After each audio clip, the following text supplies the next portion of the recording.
प्रेत की कहानियां पढ़ने और सुनने में तो बहुत रोमांचक लगती है, लेकिन जरा सोचिए, अगर ऐसे ही कुछ वास्तव में आपके साथ घटित होने लगे तो क्या आप उसे रोमांचित कहेंगे या डर के मारे थर-थर कांपने लगेंगे?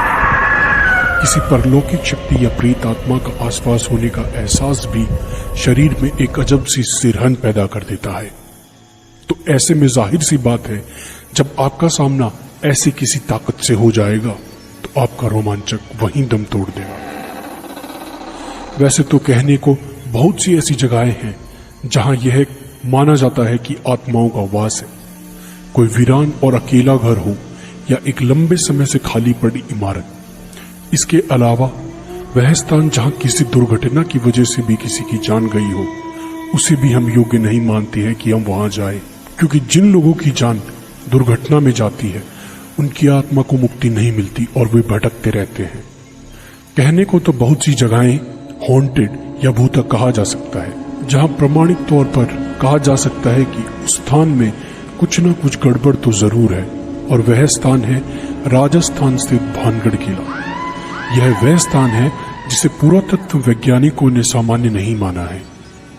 तभी तो राज्य सरकार द्वारा भानगढ़ किले के चारों तरफ व बाहर चेतावनी के तौर पर एक बोर्ड लगा हुआ है, जिसमें साफ साफ लिखा है कि सूर्य उदय होने से पहले और सूर्यास्त के बाद कोई भी इस किले में नहीं रुकेगा और नहीं आएगा। तो आखिर भानगढ़ में ऐसा क्या है जो आम जन को वहां रात के समय जाने से रोकता है? अगर कुछ है तो उसके पीछे क्या कारण है?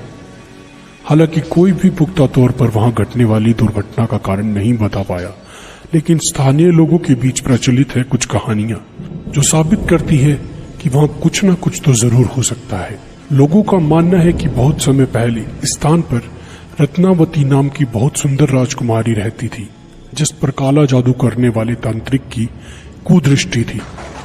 तांत्रिक ने अपने जादू से राजकुमारी को वश में करके उसका शारीरिक शोषण किया, लेकिन एक दुर्घटना के चलते उस तांत्रिक की मृत्यु हो गई और आज भी उस तांत्रिक की आत्मा वहां भटकती रहती है।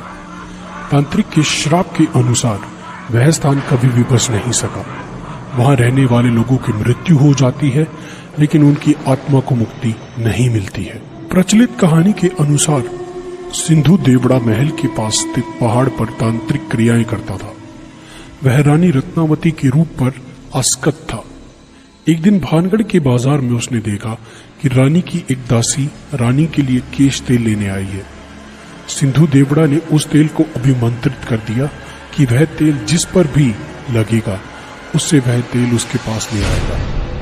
कहते हैं कि रानी ने जब तेल को देखा तो वह समझ गई कि यह तेल सिंधु सेवड़ा द्वारा अभिमंत्रित है। तो कहते हैं कि रानी भी बहुत सिद्ध थी, इसलिए उसने पहचान कर ली और दासी से उस तेल को तुरंत फेंक देने को कहा। दासी ने उस तेल को एक चट्टान पर गिरा दिया। कहते हैं अभिमंत्रित तेल ने चट्टान को उड़ाकर सिंधु सेवड़ा की ओर रवाना कर दिया। सिंधु सेवड़ा ने चट्टान देखकर अनुमान लगाया कि रानी उस पर बैठकर उसके पास आ रही है, सो उसने अभिमंत्रित तेल को रानी को सीधे अपनी छाती पर उतारने का आदेश दिया। जब चट्टान पास आई तब तांत्रिक को असलियत पता चली, तो उसने आनन फानन में चट्टान उसके ऊपर गिरने से पहले भानगढ़ नगर उजड़ने का श्राप दे दिया और खुद चट्टान के नीचे दबकर मर गया। कहते हैं सिद्ध रानी को यह सब समझते देर न लगी और उसने तुरंत नगर खाली करने का आदेश दे दिया। इस तरह यह नगर खाली होकर उजड़ गया और रानी भी तांत्रिक के श्राप की भेंट चढ़ गई। तो कितनी सच्चाई है इस कहानी में? इस कहानी में कितनी सच्चाई है इसके बारे में इस बात से ही जाना जा सकता है कि जनश्रुतियों में भानगढ़ के लिए प्रचलित कहानी में कई लोग रत्नावती को राजकुमारी तो कई लोग रानी बताते हैं। रानी रत्नावती का जिक्र तो हर कोई करता है, पर वह किस राजा की रानी थी, उसके राजा व उसका शासन काल कौन सा था, नगर किस काल में उजड़ा, इस प्रश्नों पर सब चुप है। अक्सर लोग इस नगर व किले को 400 वर्ष पहले उजड़ा बताते हैं, पर किले में मिले विभिन्न राजाओं के शिलालेखों की तारीख देखने के बाद उसके उजड़ने की समय सीमा काफी कम हो जाती है। पर बहरहाल बात चाहे जो भी हो, इस फोर्ट को या इस भानगढ़ के किले को अब भी लोग सबसे ज्यादा डरावना मानते हैं, या कह सकते हैं कि भारत का सबसे प्राचीन स्थान जो भी है जिसमें भूतों का निवास होने की पूरी आशंका या जहां भूत विराज करते हैं वो भानगढ़ का किला ही है।